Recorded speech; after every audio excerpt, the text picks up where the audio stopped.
और यह भाषण देने का कोई मौका आज नहीं है। इसके पहले एनडीए के कार्यकर्ताओं का जिला सम्मेलन हो चुका है। एनडीए के सभी घटक दल के सभी प्रदेश अध्यक्ष संयुक्त रूप से आके कार्यकर्ताओं को संबोधित कर चुके हैं। कार्यकर्ताओं में एनडीए के विभिन्न घटक दलों में समन्वय स्थापित हो चुका है।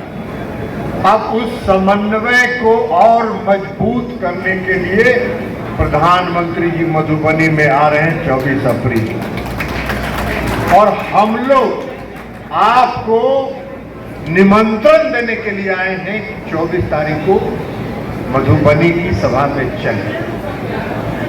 मधुबनी में 24 अप्रैल पंचायत दिवस का दिन होता है। हर साल पंचायत दिवस 24 अप्रैल को मनाया जाता है। इसके पहले प्रधानमंत्री जी 24 अप्रैल को अन्य कई राज्यों में जाके रैली, पंचायत दिवस के अवसर पर रैली कर चुके। हम लोगों ने सोचा कि भाई बिहार में चुनाव है और इस बार अगर प्रधानमंत्री जी 24 अप्रैल को बिहार की धरती पर आके राजनीतिक संदेश देते हैं तो बिहार के चुनाव में हमारे एनडीए के कार्यकर्ताओं का मनोबल बढ़ेगा और मजबूती आएगी। और इसलिए हम लोगों ने आग्रह किया। हम लोगों के आग्रह को प्रधानमंत्री जी ने स्वीकार कर लिया। अब 24 अप्रैल को मधुबनी प्रधानमंत्री जी आएंगे और 2 विकास पुरुष, एक देश के विकास पुरुष यशस्वी प्रधानमंत्री आदरणीय नरेंद्र मोदी जी और दूसरे बिहार के विकास पुरुष, बिहार के आधुनिक बिहार के निर्माता नीतीश कुमार जी वहां उपस्थित रहे। तो 2 विकास पुरुष एक साथ मधुबनी की सभा में रहे।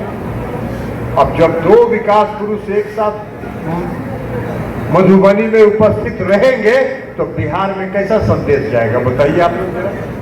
बिहार में सकारात्मक संदेश जाएगा और राजनीतिक संदेश जाएगा। प्रधानमंत्री जी का क्या है नारा? प्रधानमंत्री जी का नारा है सबका साथ, सबका विश्वास, सबका विकास और सबका प्रयास।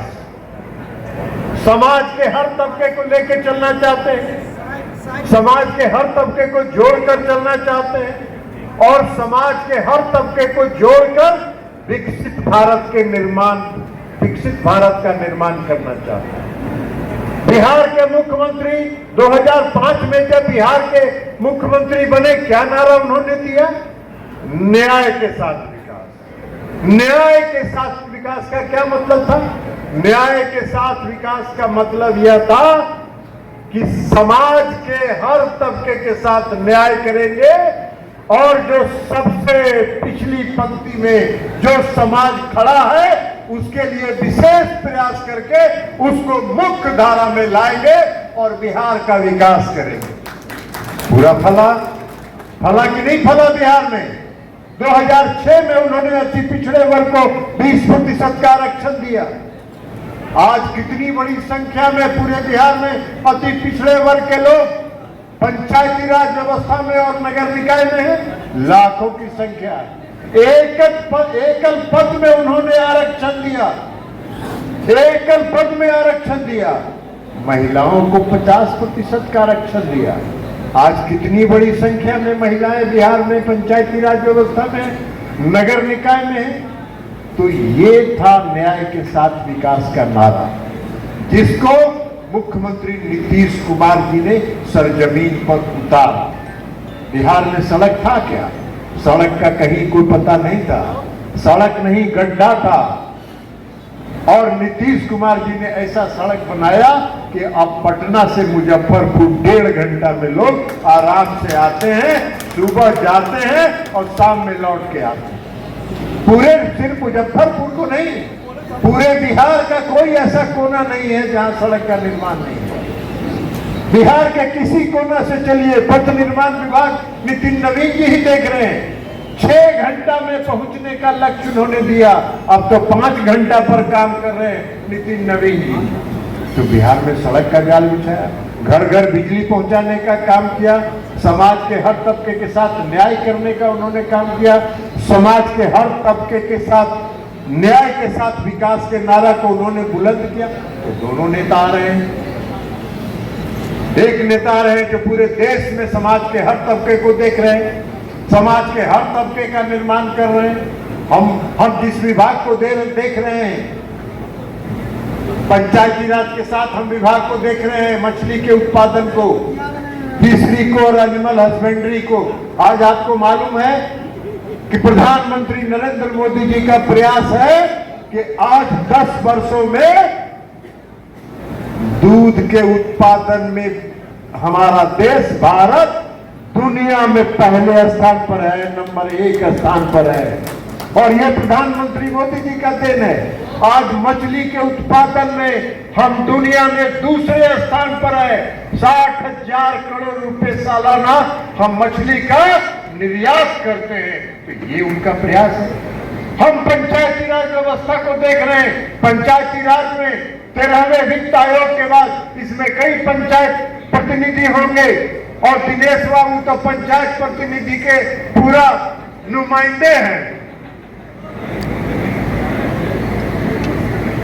13वें वित्त आयोग में जो पैसा मिलता था पंचायत को, 15वां वित्त आयोग का खत्म हो रहा है कार्यकाल। 13वें वित्त आयोग में जितना पैसा पंचायती राज को मिला उसका दोगुना 15वें वित्त आयोग में पंचायती राज व्यवस्था को मिला। तो अगर पंचायती राज व्यवस्था को मिला तो किसका विकास हो रहा है? गांव का विकास हो रहा है, पंचायत का विकास हो रहा है। और गांव अगर मजबूत बनेगा, गांव अगर सशक्त बनेगा तो देश सशक्त बनेगा, और देश अगर सशक्त बनेगा तो भारत विकसित होगा, भारत आत्मनिर्भर भारत होगा।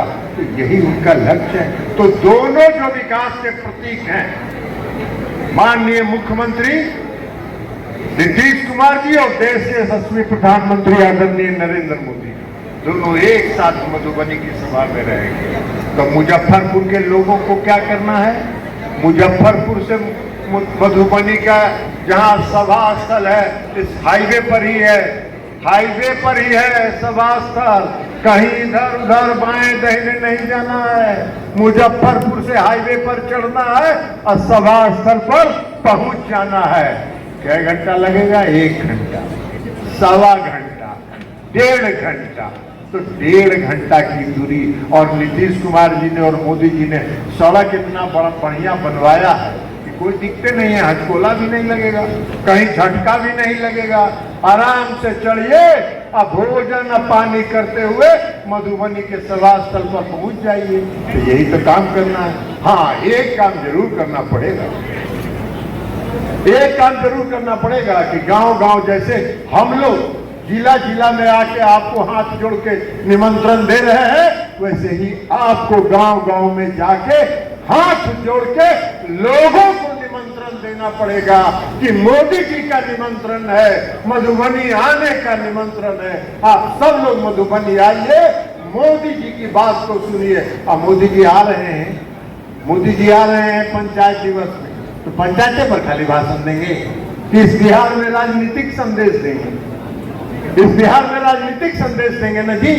और राजनीतिक संदेश अगर देंगे तो उसका लाभ कहाँ मिलना है? उसका लाभ मिलना है 2025 के चुनाव में। तो 2025 के चुनाव का तैयारी है, इसलिए मुजफ्फरपुर के लोगों को वहां पहुंचना है। अभी माननीय विधायक लोगों को सबको फायदा है, इन्हीं लोगों को। हम तो एमपी हैं, तो हम तो एमपी हैं, तो हमारा तो अभी चुनाव है नहीं। हमारा तो चुनाव होगा 29 में ना जी।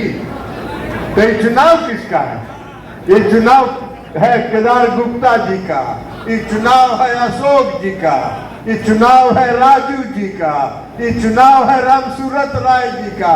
इन्हीं लोगों का ना चुनाव है। तो ये लोग अगर अभी मेहनत कर देंगे तो चुनावा मोदी जी का जो भाषण से 5,000 आदमी अगर लौट के आएगा तो 5,000 आदमी इनका वर्कर न हो जाएगा। तब 5,000 आदमी अगर इनका वर्कर हो जाएगा तो चुनावा में कुछ इनका भाड़े में घटेगा। तो अभी कुछ देह हाथ सीधा करिए और देह हाथ टाइट करके 5-5 हजार लोग प्रत्येक विधानसभा से मुजफ्फरपुर से जाना चाहिए। यह लक्ष्य निर्धारित करके चलिएगा तब होगा। अब 5,000 अगर तय करिएगा, 5,000 अगर तय करिएगा तो 6 गो विधायक हैं, तो 6 गो विधायक हैं तो 6-50 30,000।